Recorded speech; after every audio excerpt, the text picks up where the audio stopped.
ரிஷபராசிக்கார நண்பர்களே, ரிஷபராசியில் பிறந்தவர்கள் வாழ்க்கையில் சின்ன சின்ன அடிகள் பட்டிருப்பாங்க. சின்ன சின்ன அடிகள் நம்மளுக்கு பார்க்குறவங்களுக்கு தெரிஞ்சாலும் அவங்களுடைய வாழ்க்கையில் அது மிகப்பெரிய ஒரு மைல் ஸ்டோனாக அமைஞ்சிருக்கும். ராசிகள்லேயே அதிகமாக வாழ்க்கையில் கஷ்டப்பட்டவர்கள் லிஸ்ட் எடுத்தீங்க அப்படின்னா ரிஷபராசி மட்டும் தான் சொல்ல முடியும்.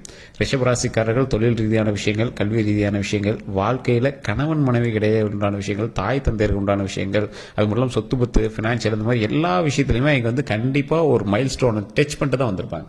அதாவது சக்ஸஸ்க்கான மைல் ஸ்டோனில் இருக்கிற இடத்துலேயே ரொம்ப கஷ்டத்துக்கான மைல் ஸ்டோனும் பார்த்து தான் வந்திருப்பாங்க. இந்த ராசிக்காரர்கள் நிறைய திருமணத்திற்கு முன்னாடி காதல்கள் இருந்திருக்கலாம், அவங்க மேலே நிறைய பேர் காதல் வயப்பட்டிருக்கலாம். ஆனால் அவங்க வந்து வீட்டில் சொன்னவங்க தான் திருமணம் பண்ணியிருப்பாங்க.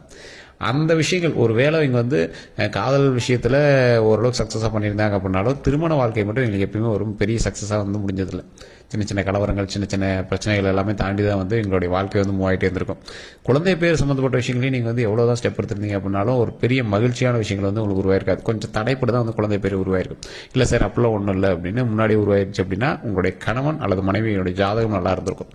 அதே போல் இந்த ராசிக்காரர்களுக்கு தாய் தந்தையர் மூலமாக பெரிய சப்போர்ட்லாம் உங்களுக்கு ஒன்றும் கிடைச்சிருக்காது. தாய் தந்தையர் மூலமாக அந்த சப்போர்ட்லாம் உங்களுக்கு ஓரளவுக்கு தான் இருந்திருக்கும்.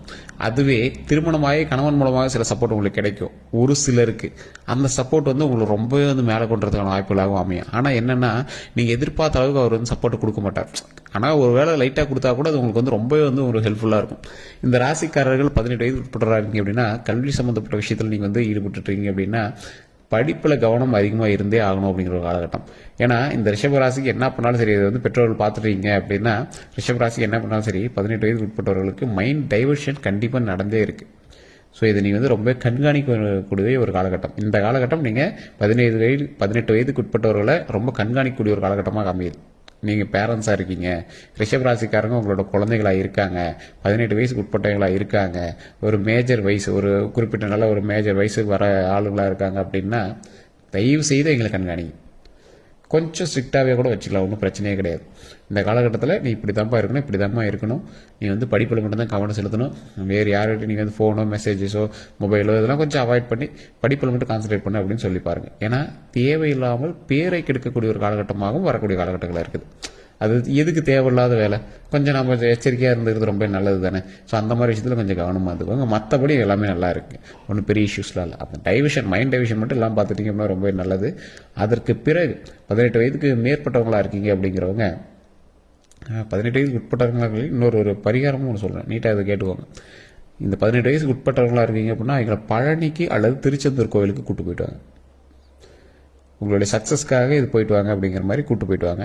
அது ரொம்பவே நல்லது. மைண்டை தெளிவாக வச்சுக்கோங்க. நல்லா தெளிவாக எங்களை வந்து படிக்கிறதுக்காக மட்டும் ஸ்பெண்ட் பண்ண வைங்க. அவங்க முன்னாடி பெற்றோர்கள் சண்டையிடக்கூடாது, அவங்கக்கிட்ட தேவையில்லாமல் ஆர்கியூமெண்ட்ஸ் பண்ணக்கூடாது. இதை வந்து நீங்களும் புரிஞ்சுக்கணும், பெற்றோர்களும் புரிஞ்சுக்கணும். ஸோ அதை வந்து கண்டிப்பாக நீங்கள் வந்து பண்ணாமல் இருக்கிறது ரொம்பவே நல்லது. அதே போல் இவங்க வந்து திருச்செந்தூர் கோயிலுக்கும் பழனி கோயிலுக்கும் நீங்கள் போயிருந்தீங்க அப்படின்னா ரொம்ப நல்லது. பழனியில் கீழே திரு ஆவினங்குடி அப்படிங்கிற இடத்துக்கு போய் வழிபட்டு வர சொல்லுங்கள். அது ரொம்ப ரொம்ப ரொம்ப ரொம்ப நல்லது. அதே போல் 18 வயது மேற்பட்டவர்களாக இருக்கீங்க அப்படின்னா வேலைக்காக வெயிட் பண்ணுறவங்களா இருந்தீங்க அப்படின்னா இந்த காலம் உங்களுக்கு ஓரளவுக்கு ஃபஸ்ட்டு ஸ்டெப் வைக்கக்கூடிய காலகட்டமாக தான் இருக்கும். பயிற்சிக்கான காலகட்டம். உங்களுக்கு வேலை கிடைக்குது அப்படின்னு கேட்டிங்கன்னா 100% வந்து ஒரு 90% கிடைக்கிறதுக்கான வாய்ப்பு இருக்குது. ஒரு 10% வந்து கொஞ்சம் ஜர்க் அடிக்கும். அது இந்த காலகட்டம் தான் ஜர்க் அடிக்கும். இதுக்கு அடுத்து இன்னொரு கிட்டத்தட்ட 1.5 மாதத்துக்கு பிறகு கிரக மாற்றம் நடக்கும்போது உங்களுக்கு ஆட்டோமேட்டிக்காக அதுக்கான சக்ஸஸ்க்கான வழி பிறக்குது. அது பிரச்சனையே கிடையாது. இந்த 1.5 மாதத்தில் வந்து நான் சொல்கிறேன், இது இன்னும் ரொம்ப நீங்கள் வந்து டிமோட்டிவேட் ஆகிடாதீங்க. கிடைக்க இருக்குது. இந்த 1.5 மாதத்தில் வந்து ஸ்டெப்பு தான் எடுக்க முடியும். ஸோ அதுக்கு வந்து நீங்கள் பயிற்சி எடுத்தால் மட்டும் தான் அந்த 1.5 மாதம் கழிச்சுமே உங்களுக்கு வந்து சக்ஸஸ் கிடைக்கும். இப்போ இருந்து பயிற்சி எடுத்துக்கிட்டே இருக்கணும். ஏதாவது ஒரு எக்ஸாம் எழுதுறீங்களா, எழுதிட்டே இருங்க. அதுக்கு ஃபுல் அண்ட் ஃபுல் வந்து ப்ராக்டிஸ் பண்ணிகிட்டே இருங்க. அந்த ப்ராக்டிஸ் பண்ணிட்டே இருக்கும்போது 1.5 மாதம் கழித்து ஆட்டோமேட்டிக்காக அதுக்கான சக்ஸஸ்க்கான வழி பிறக்கும். உங்களுக்கான போஸ்டிங்கான இது கிடைக்கும். அதில் வழியாக நீங்கள் வந்து சக்ஸஸ் வந்து அச்சீவ் பண்ணிடலாம்.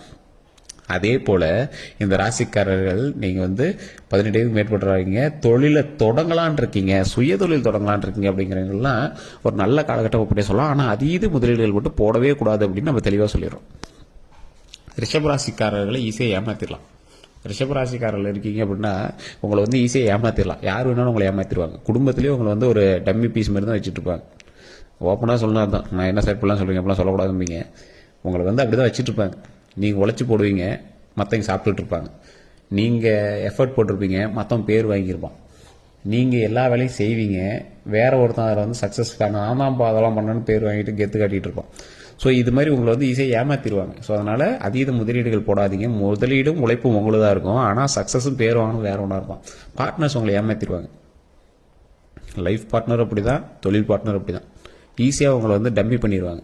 ஸோ அதனால் தயவு செய்து எச்சரிக்கையாகவும் கவனமாகவும் செயல்பட்டீங்க அப்படின்னா தப்பிச்சிக்கலாம். அவ்வளோதான், பெரிய சக்ஸஸ்லாம் சொல்ல முடியாது, தப்பிச்சிக்கலாம். ஸோ அதில் கொஞ்சம் கவனமாக இருந்துக்கோங்க. உங்களது உழைப்பையும் கவனத்தையும் 100 மடங்கு போடுங்க. எஃபர்ட், நீங்கள் இந்த இடத்துல நீங்கள் வந்து குதிரை கடிவாளம் கட்ட மாதிரி இருக்கும் உங்களோட தொழில். உங்களை வந்து ஈஸியாக மைண்ட் டைவர்ட் தான் பண்ணுவாங்க. நீங்கள் உழைச்சிட்டே இருப்பீங்க, உங்கள்கிட்ட ஒருத்தர் ஆசையை காட்டுவான், நீங்கள் அந்த பக்கம் டைவர்ட் ஆயிருவீங்க. அதனால் நீங்கள் என்ன நடக்கும், உங்களுக்கு வந்து டேரெக்டாக அந்த உழைச்சிட்டே இருக்கிறதுக்கான அவுட்புட் வந்து கிடைக்காம இருந்திருக்கும். ஸோ அப்போ நீங்கள் என்ன பண்ணணும், அதிகமாக வந்து கான்சன்ட்ரேஷன் உங்களோட தொழிலில் மட்டும்தான் இருக்கணும். அந்த தொழிலில் மட்டும் நீங்கள் அதிகமாக கான்சன்ட்ரேட் பண்ணீங்க அப்படின்னாவே போதுமானது. சக்ஸஸ் நோக்கி நீங்கள் பிரயாணம் பண்ணும்போது நிறைய தடைகள் இருக்கத்தான் செய்யும். அந்த தடைகள் எல்லாத்தையும் ஓரம் தள்ளிட்டு சக்ஸஸுக்கு என்ன வழியோ, சக்ஸஸுக்கு என்ன மோட்டிவோ அதை மட்டும் நீங்கள் வந்து கான்சன்ட்ரேட் பண்ணுங்கள். மிகப்பெரிய வெற்றி நமக்காக காத்துட்ருக்கு. அந்த மிகப்பெரிய வெற்றிக்காக நம்ம வந்து கண்டிப்பாக போராடியே ஆகணும். இந்த போராட்டம் எதை நோக்கி போயிட்டுருக்கோம், போராட்டம் உங்களுடைய வெற்றி கிடைக்கும் வரை போயிருக்கு. சார் எது சார் வெற்றி அப்படின்னு நினைப்பீங்க. இதுக்கு மேலே நீங்கள் எது பண்ணாலும் உங்களுக்கு இது வெற்றி தான். ஒரு கார் வாங்கணும்னு ஆசைப்படுறீங்க, கார் அமையறதுக்கான காலகட்டம் இந்த காலகட்டம். வண்டி வாகனங்கள் 2 வீலரோ 4 வீலரோ ஏதோ ஒன்று வாங்கணும்னு ஆசைப்படுறீங்க, அதை நீங்கள் அச்சீவ் பண்ணிட்டீங்க அப்படின்னா அதான் மிகப்பெரிய வெற்றி இந்த காலகட்டத்தில். ஆனால் இது எல்லாமே ஸ்ட்ரகிள் பண்ணி தான் உங்களுக்கு வந்து கிடைக்கும். வீடு வாங்குறதுக்கான அமைப்புகள் இருக்குது, நிலம் வாங்குறதுக்கான அமைப்புகள் இருக்குது, கிட்டத்தட்ட 3 கிரையம் வாங்குறதுக்கான அமைப்புகள் இருக்குது, கடைகள் திறப்பதற்கான அமைப்புகள் இருக்குது. கடைகள் திறக்கிறது, இது ஏன் சார் தனியாக கடைகள் திறக்கிறது அப்படிங்கன்னா, நீங்கள் ஒன்றே காம்ப்ளெக்ஸ் கட்டியிருப்பீங்க அல்லது கடை வச்சிருப்பீங்க, இல்லைன்னா நீங்கள் ஒரு வாடகை இடத்துல கடை வைப்பீங்க. ஸோ இந்த மாதிரி இடங்கள் வந்து அமையறதுக்கான காலகட்டங்கள் நல்லாவே இருக்குது. தொழிலில் ஸ்டார்ட் அப், இப்போ வந்து ஸ்டார்ட் அப் பெரிய சக்ஸஸ் சொல்ல முடியாது, ஸ்டார்ட் அப் தான் இப்போ உங்களுக்கு அதற்கான யோகம் இருக்குது தற்போது. அது வெற்றி அடையுமா அப்படிங்கிறது வரக்கூடிய காலகட்டங்களில் உங்களோட தசாபத்தியும் பேர், பிறந்த நேரம், பிறந்த ஊரை வச்சு தான் செக் பண்ண முடியும். ஸோ பிறந்த தேதி, பிறந்த நேரம், பிறந்த ஊர், இது 3 நீங்கள் வந்து வச்சிருக்கீங்க அப்படின்னா கீழே டிஸ்கிரிப்ஷனில் ஒரு நம்பர் கொடுத்து அந்த நம்பருக்கு ஃபோன் பண்ணி வந்து பேசுறீங்களா, இல்லை சார் அப்படின்னாலும் நீங்கள் லோக்கலில் பார்த்து செக் பண்ணிக்கோங்க. அது இருந்துச்சு அப்படின்னா உங்களுக்கான அமைப்புகள் இருக்குது. ஸோ உங்களுக்கு ஓவராலாக பார்க்கும்போது 70% பரவாயில்லையா இருக்குது. அந்த 70%லையுமே தசாபுத்தியும் இது தனியாக பேசணும். அப்போ தான் உங்களுக்கு வந்து அந்த சக்ஸஸுமே கிடைக்கும். இன்னொன்று, இந்த ராசிக்காரங்க கண்டிப்பாக வந்து குலதெய்வத்தை வணங்குங்க. குலதெய்வத்தினுடைய அருளால் பல விஷயங்கள் நன்மைகளாக நடக்கிறதுக்கு வாய்ப்புகள் அதிகமாக இருக்குது. நிறைய பேர் குலதெய்வத்தை வணங்காமே இருக்கீங்க. குலதெய்வ வழிபாடு மட்டும்தான் உங்களுக்கு வந்து சக்ஸஸ்க்கே கொடுக்கும். உங்களை இத்தனை நாள் வந்து ஒரு மாதிரி ஆட்டி வைக்கிறது, உங்களை வந்து டைவர்ஷன் பண்ணுறது, உங்களோட மைண்ட் டைவர்ட் பண்ணது, உங்களுடைய தொழிலில் வந்து உங்களை வந்து பெரிய இன்கம் வராமல் வச்சது எல்லாமே காரணம் குலதெய்வம் தான். அதை வந்து குலதெய்வத்தை சரியாக வழிபட்டீங்க அப்படின்னாவே உங்களோட சக்ஸஸ் வந்து மேலே கொண்டு வந்துடும். எப்பேற்பட்ட சூழ்நிலையில் நீங்கள் இருந்தாலும் உங்களுக்கான வெற்றியை மேலே கொண்டு வருவது இந்த காலகட்டம் மட்டும்தான். இந்த காலகட்டத்தில் நீங்கள் குலதெய்வத்தை வணங்கினீங்க அப்படின்னா, இறுக்கி பிடிச்சிட்டீங்க அப்படின்னா ஆட்டோமேட்டிக்காக சக்ஸஸ் நிச்சயம். அதே மாதிரி முன்னாடியே சொன்னது தான், பழனி முருகர் கோயில், பழனி முருகர், திருச்செந்தூர் முருகர் வழிபட்டீங்க அப்படின்னா சக்ஸஸ் நிச்சயம். அந்த ராசிக்காரர்கள் கவனமாக இருக்க வேண்டிய 3 விஷயத்தை நான் சொல்கிறேன், கேட்டுக்கோங்க. குழந்தைகளுடைய கல்வியில் கண்டிப்பாக கவனமாக இருக்கணும். எதிர்பாலினத்தவர் மேலே வரக்கூடிய ஈர்ப்பில் ரொம்ப கவனமாக இருக்கணும். திருமணம் ஆனவர்களாக இருந்தாலும் சரி, திருமணம் ஆகாதவர்களாக இருந்தாலும் சரி, தேவையில்லாத அஃபேர்ஸ் இந்த மாதிரிலாம் இருக்கக்கூடாது. தயவுசெய்து அதில் மட்டும் கொஞ்சம் கவனமாக இருங்க. பேருக்கு எடுத்துரும், அது மாதிரி பேருக்கு எடுக்காமல் பார்த்துக்கோங்க. அதே போல் இன்னொரு விஷயம், உடல் ஆரோக்கியம், ரத்த சம்மந்தப்பட்ட நோய்கள் சம்மந்தப்பட்டது, நரம்பு சம்மந்தப்பட்டது, கால் சம்மந்தப்பட்டது, உடம்பு ஒபிசிட்டி, டென்ஸ், அதாவது கொழுப்பு சொல்லுவாங்க பார்த்தீங்களா, எல்டிஎல் லெவல்னு சொல்லுவாங்க. இதெல்லாம் வந்து நீங்கள் ரொம்ப கவனமாக பார்த்துக்க வேண்டிய ஒரு காலகட்டம். ரொம்ப உடம்பு எக்ஸசைஸ் பண்ணி ஆகணும். உடம்பு வந்து ஆரோக்கியமாக பார்த்துக்கணும். வெளி ஃபுட்டை தவிர்த்தே ஆகணும். ரத்தம் சம்மந்தப்பட்ட நோயிலேருந்து பரவறதுக்கான காலகட்டம் அதிகமாக இருக்குது. மலேரியா, டைஃபாய்டு, வேறு ஏதாவது பெரிய இஷ்யூஸ் ஆகுதா கூட அது வந்து ரத்த சம்மந்தப்பட்டமான விஷயங்கள்லேருந்து கொஞ்சம் எச்சரிக்கையாக இருக்கும். தொற்று நோய் சம்மந்தப்பட்டது. ஸோ அதில் நீங்கள் கொஞ்சம் கவனமாகவே இருக்க வேண்டிய ஒரு காலகட்டம். ஸோ அதே போல் 3ஆவதாக ஒரு விஷயம், இதுதான் நீங்கள் ரொம்ப ரொம்ப கவனமாக இருக்க வேண்டிய விஷயம். வண்டி வாகனத்தில் கவனம் தேவை. எந்த அளவுக்கு கவனம் தேவை, உங்கள் வண்டியை வேற எவன்ட்ட கொடுத்து கூட நீங்கள் ஓட்ட சொல்லக்கூடாது. நீ போயிட்டு வாப்பான்னு சொல்லி கூட ஓட்டக்கூடாது, வண்டிக்கு பிரச்சனை.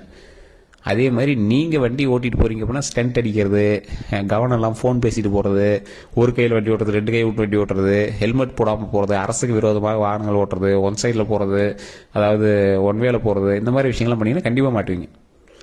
வண்டி வாகனத்தில் கண்டிப்பாக நீங்கள் ரொம்ப ரொம்ப எச்சரிக்கையாக இருக்கணும். 100% எச்சரிக்கையாக இருக்க வேண்டிய ஒரு காலகட்டம். காரில் போகிறீங்கன்னா ஓவர் ஸ்பீட் கூடவே கூடாது. சீட் பெல்ட்ஸ் போடாமல் வண்டியை எடுக்கக்கூடாது. குழந்தைகளை வண்டிக்குள்ளே வச்சுட்டு ரொம்ப ஸ்லோவாக போகணும். இந்த விஷயத்தில் நீங்கள் ரொம்ப ரொம்ப கவனமாக இருக்கணும். இதை மட்டும் நீங்கள் பண்ணீங்க அப்படின்னா ஓரளவுக்கு தப்பிக்கலாம். ஸோ அதே போல் இவர்கள் ஒரு 10 பேருக்காவது அன்னதானம் பண்ணணும். ரொம்ப வயதில் முதிர்ந்தவர்கள், ஆண்களாக இருந்தாலும் சரி, பெண்களாக இருந்தாலும் சரி, ஒரு உடை வாங்கி கொடுங்க. அவங்களுக்கான உடை அல்லது பெட்ஷீட்டு ஏதோ ஒன்று, அவங்களுக்கான உடை அவங்கக்கிட்ட இருக்கிற மாதிரி ஒரு உடை வாங்கி கொடுங்க. உணவு கொடுங்க, தண்ணி கொடுங்க. இந்த 3 கொடுத்தீங்க அப்படின்னா ரொம்ப ரொம்ப நல்லது. குலதெய்வத்துக்கிட்ட நெய் விளக்கேற்றி வழிபடுங்க. நெய் விளக்கேற்றி வழிபடும்போது உங்களுக்கான தேவைகளை சொல்லி வழிபடுங்க. குலதெய்வத்திற்கு போய் அழுது கும்பிடக்கூடாது. ஏன்னா இப்போ இருக்கக்கூடிய காலகட்டத்தில் உங்களுக்கு வந்து குலதெய்வத்திற்கு போனீங்க அப்படின்னா கண்டிப்பாக ஒரு கண்ணு தண்ணி வர மாதிரி இருக்கும். ஸோ தயவுசெய்து கண்ணு தண்ணி வராமல் சந்தோஷமாக மனமகிழ்ச்சியாக என்ன வேணுமோ அதை மட்டும் கேட்டிங்க அப்படின்னா கண்டிப்பாக நிச்சயம் இந்த காலகட்டங்கள் சந்தோஷமான காலகட்டங்களாக அமையறதுக்கான வாய்ப்புகள் 100% இருக்குது. ஸோ ஸ்டெப்பு கொஞ்சம் பார்த்து வைங்க. மற்றபடி எல்லாமே நல்லா இருக்குது. வேறு ஏதாவது சந்தேகங்கள் இருக்குது அப்படின்னா மற்றபடி கீழே டிஸ்கிரிப்ஷனில் நம்பர் இருக்குது, ஸ்க்ரீன்லேயே நம்பர் இருக்குது. அந்த நம்பருக்கு ஃபோன் பண்ணி பேசிருக்கலாம். ஃபேஸ்புக்கில் பாருங்கள் ஸ்க்ரீனில் ஓடிட்டுருக்கோம், யூடியூப்பில் பாருங்கள் டிஸ்கிரிப்ஷன்